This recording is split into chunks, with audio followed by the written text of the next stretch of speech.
હું કૃષ્ણને અહીં એક ગજબની વસ્તુ બતાવવા આવી છું અને જોઈ લે કૃષ્ણ શું છે.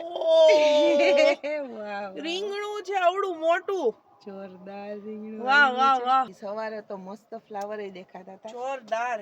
અને અહીંયા એક દૂધી આવી છે જો આ ઉપર પણ છે ને સેજ ક્યાં ગઈ? એ રહી જો આ અહીંયા દેખાય છે.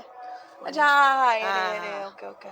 બેન કેવું મોસમ લાગે તને? ઓ જોરદાર હો, એટલી મસ્ત આમ ઠંડી ગજબ છે, આમ મજા આવે. ઓવરવ્યુ તમને બતાવીએ ને ભાભી તો હમણાં બહાર મોજે હતા તો મોજ. કે હું જલ્દી અંદર જાઉં કે મને તો બહુ ઠંડી એને લાગે. તો ઠંડી લાગે તો સ્વેટર પહેરીને ઘૂમે છે અને મને તો આવી મોસમમાં ફૂલ્લી એન્જોય એમ. જ એન્જોય થાય હો. જમાવટના જંતરડા જ. Yes. હમણાં જેમ જેમ સાંજ પડતી જશે ને એમ આ જુઈમાં ફ્લાવર ખીલતા જશે હા. અને એટલું ઓસમ લાગશે ને તો ચાલો મોજે મોજ રોજે રોજ કરીએ.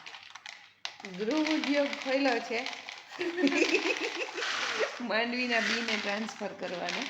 આમ જલ્દીથી ફટાફટાની અંદર આમાંથી આમાં જતા રહીએ. અમે ઓલું રીંગણું જોઈએ આવ્યા રીંગણું આવ્યું ને બેનને બતાવ્યું અમે જો તો કેટલું મસ્ત આવ્યું છે. જોરદાર રીંગણા મેથી ધાણા ભાજી બધું એટલું સરસ સરસ થાય છે ને ખાવાની શિયાળામાં બહુ મજા આવે છે અને બહાર ઠંડી એટલી છે ને એટલે પછી હું તો અંદર આવતી. મારે તો અહીંયા ગૃહ ઉદ્યોગ ચાલે છે પણ મમ્મીને અહીંયા ચાલે છે બચપન ઉદ્યોગ.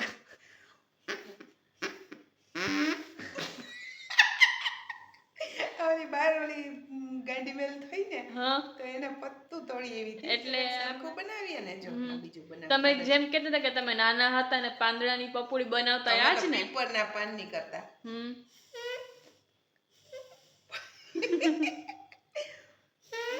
વાહ ગજબ હો.